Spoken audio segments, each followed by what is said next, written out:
50 tons para o sucesso, 15º tom, não fuja da luta.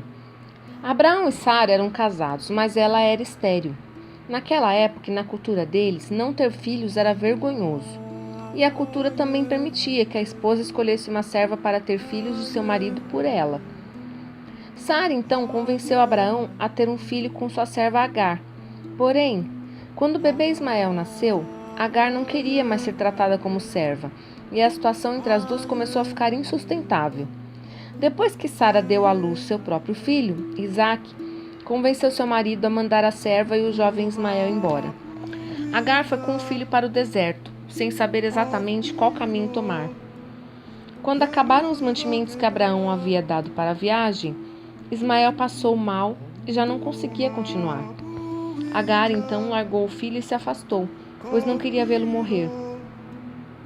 Tendo-se acabado a água do odre, colocou ela o menino debaixo de um dos arbustos e, afastando-se, foi sentar-se defronte, à distância de um tiro de arco, porque dizia: assim não verei morrer o menino.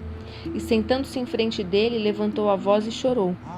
Gênesis 21, 15 e 16. Agar olhou para a situação e já estava desistindo. Tem gente que, ao ver sua empresa falindo, se afasta. Quando parece que não vai ter mais jeito para o problema, vira as costas e foge. Mas é nessa hora que você tem que tomar a frente, dar a cara, bater e assumir a promessa que Deus deu. Deus, porém, ouviu a voz do menino, e o anjo de Deus chamou do céu a Agar e lhe disse: que tens, Agar? Não temas, porque Deus ouviu a voz do menino, daí onde está. Ergue-te, levanta o rapaz, segura-o pela mão, porque eu farei dele um grande povo. Abrindo-lhe Deus os olhos, viu ela um poço de água, e indo a ele, encheu de água o odre e deu de beber ao rapaz. Gênesis 21, 17 a 19. Ismael não se esqueceu da promessa que recebeu de Deus. Ali mesmo, morrendo, sua voz foi ouvida. A voz de sua fé, a voz de sua confiança na promessa. Deus não se esqueceu do que havia prometido, e os dois foram resgatados. Note que a saída da situação de Agar estava bem diante dos seus olhos, mas ela não tinha conseguido ver. Estava tão envolvida com o que parecia estar acontecendo que não percebeu o que realmente estava acontecendo. Os olhos dela foram abertos para a realidade. Existe uma saída para o seu problema. Você verá a saída se não olhar para a situação, mas se lembrar de que há uma promessa para você. Hoje não vai aparecer um anjo falando audivelmente do céu para lembrá-lo de que Deus ouviu suas orações. Mas isso ficou registrado justamente para que jamais nos esqueçamos de que Ele nos ouve. Se focar em Deus em vez de focar nos problemas, Ele abrirá seus olhos para a solução. Desistir de lutar seria fatal para Ismael e Agar, assim como tem sido fatal para muitas empresas de todos os anos. Há um número alto de empresas que fecham com 5 anos de vida, variando de 50% a 70% dependendo da época. Algumas não sobrevivem ao primeiro ano. Há empresários que não se preparam para as dificuldades e que se assustam quando elas vêm. Eu comparo a administração de uma empresa com andar de bicicleta. Há momentos em que você está em um local plano, está na boa, não precisa fazer grande esforço. Mas quando se está subindo a ladeira, é preciso colocar mais força. E quando a ladeira é muito alta, é preciso empurrar. Em outros momentos, você se depara com uma escada e tem que carregar a bicicleta enquanto sobe os degraus. Não pense que vai ser fácil só porque não tem patrão. É muito mais cômodo ser funcionário. Quando você é seu próprio patrão, tem que aprender a enfrentar desafios. Quem tem seu negócio próprio tem que matar um leão todo dia. É comum quem se depara com as primeiras dificuldades acabar desistindo e resolver trabalhar para os outros, pois é mais seguro. Ainda bem jovem, com 17 anos, comprei meu primeiro comércio, uma mercearia. Além da mercearia, comprei a casa que ficava nos fundos. Os primeiros tempos foram tão corridos que fiquei mais de 40 dias dormindo no balcão. Então, quando parecia que tudo estava se estabilizando, eu resolvi finalmente me mudar para a casa dos fundos. Foi a primeira noite em que dormi em uma cama depois de mais de 40 dias de trabalho puxado. Então, literalmente apaguei naquele colchão.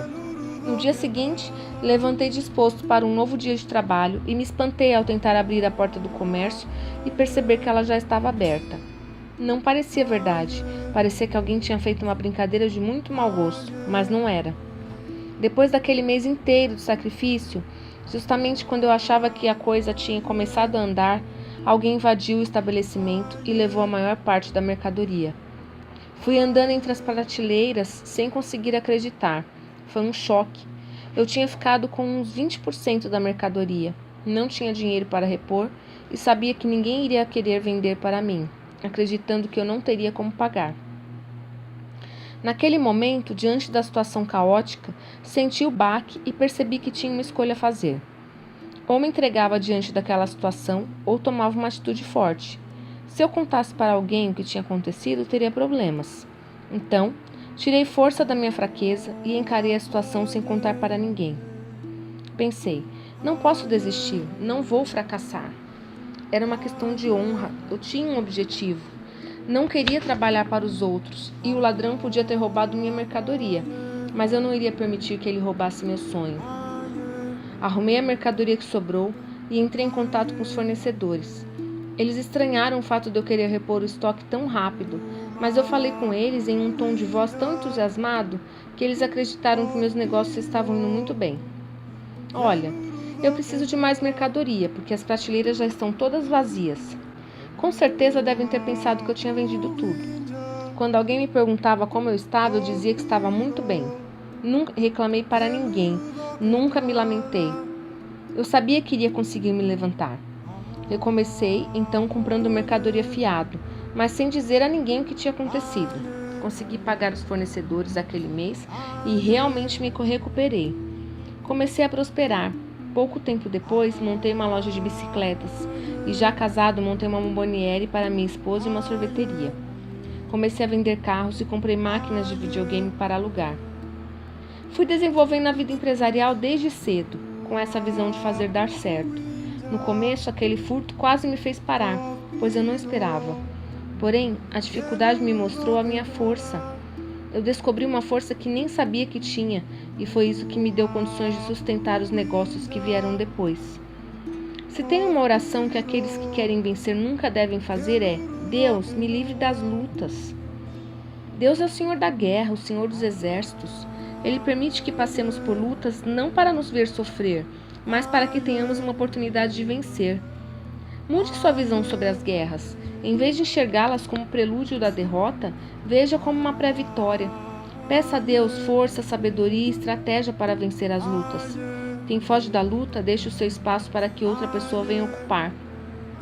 Escolher lutar transforma suas piores dificuldades em força para avançar. Se não tiver luta, como vai ter vitória?